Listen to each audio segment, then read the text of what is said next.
Alors Thierry, on va faire un fraisier traditionnel maintenant. Oui.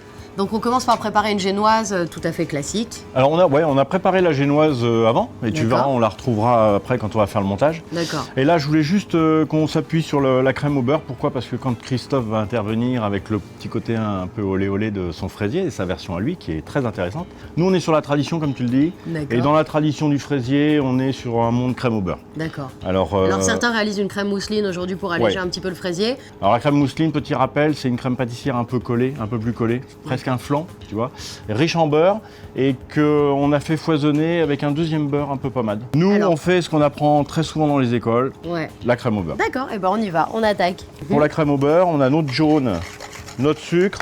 Comme je te le disais, j'ai gardé un peu de sucre dans le lait. Donc là, je mets à bouillir ce lait et on va faire notre crème anglaise. Précaution, quand vous mélangez des jaunes et du sucre, vous les mélangez tout de suite. On laisse jamais du sucre et des jaunes ensemble, ça va cuire les jaunes et après ça vous fait des petits grains jaunes insolubles. Voilà, donc j'ai mon lait entier, c'est toujours meilleur, qui va venir diluer ou détendre le jaune et le sucre. Là, c'est quasiment la même base que la glace en fait. Ouais, bah tout ce qui est fait sur une crème anglaise, tu sais, c'est... Oui, c'est vrai. Voilà, on va remettre tout ça dans la casserole. Donc là, mon induction est arrêtée. Hein. Si on travaille sur le gaz, on fait le mélange en dehors du feu. D'accord. La crème anglaise, la cuisson idéale, c'est 84 degrés. D'accord. Quand tu travailles sur une induction, tu montes à 82, tu te sers d'une sonde. Puis à 82, tu sors de la casserole et tu gagnes les 2 derniers degrés en dehors de l'induction. Parfait. Tous les gestes qu'on fait depuis des années dans la pâtisserie sont tous d'une utilité. Il y a forcément une utilité. Il y a peut-être des remises en question, mais là, tu vois, quand on apprend à un apprenti de faire un 8 dans le fond de la casserole, bah, c'est pour être sûr de passer partout. Bien sûr. Tu essayes de dessiner un 8 dans le fond de ta casserole en suivant les bords de la casserole et en passant au milieu régulièrement. Là, on va la sortir, on finit la cuisson en dehors du feu. D'accord. Et puis ensuite, cette crème anglaise, on va la mettre à tourner quelques instants juste pour la refroidir un peu. D'accord. Et on va mettre notre beurre froid par-dessus. Donc là, tu vois, Chloé, la crème anglaise est cuite. On va la chinoiser quand même. D'accord. Pour s'assurer qu'il n'y ait vraiment pas de petites coquilles ou de choses un peu dérangeantes. On n'a plus qu'à positionner notre crème anglaise sur le batteur. Là, l'objectif étant de mettre un beurre froid dans une crème anglaise chaude. D'accord. Et d'avoir une texture qui soit crème au beurre. Donc là, du beurre bien froid. Ouais, c'est préférable du beurre bien froid.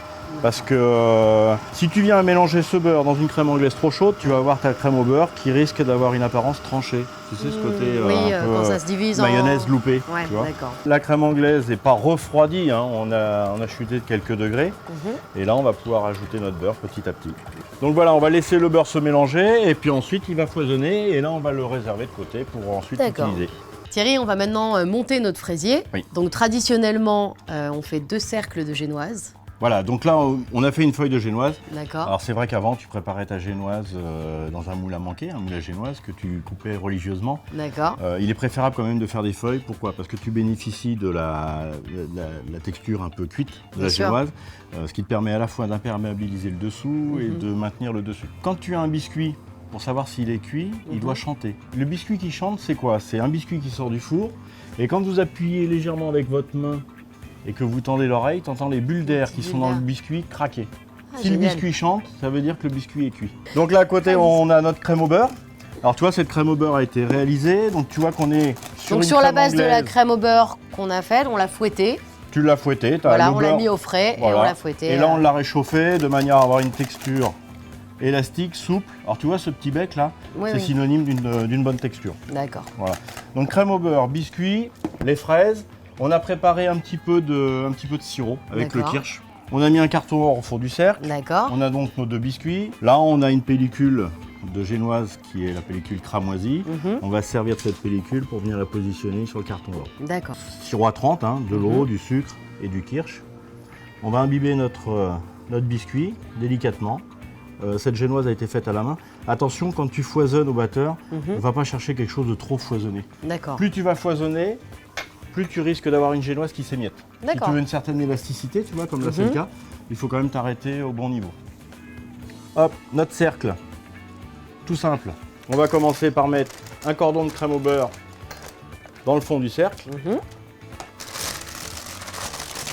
Donc là, tu prends tes fraises, là on les a passées sous l'eau, on les a essuyées de suite de manière à les sécher. Et puis là, tu vas commencer à positionner tes demi-fraises tout du long.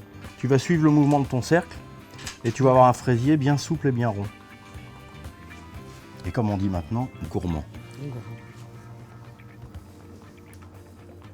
Là, on va garnir entre les fraises de crème au beurre.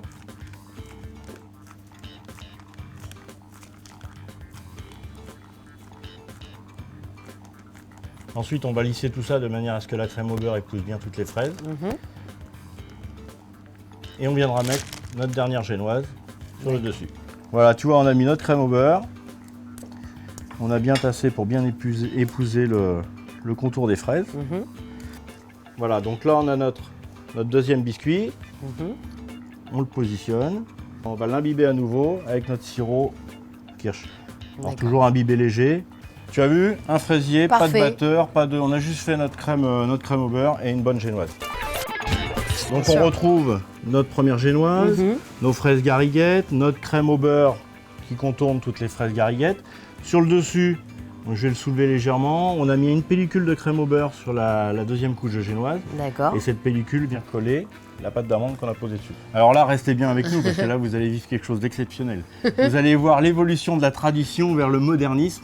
Sauf que je plaisante, mais c'est un modernisme quand même qui est très intéressant parce qu'on a réduit le sucre, on a réduit le beurre et puis on arrive à, de par les structures, de par les formes, avoir des choses très intéressantes. Par contre, Christophe s'est rattaché quand même à la tradition. Vous allez le voir, il y a quand même un petit brin traditionnel dans son montage. Je vous souhaite également beaucoup de plaisir à travers ce métier. N'hésitez pas, accrochez-vous, parce que c'est que du bonheur. Voilà. Merci Thierry.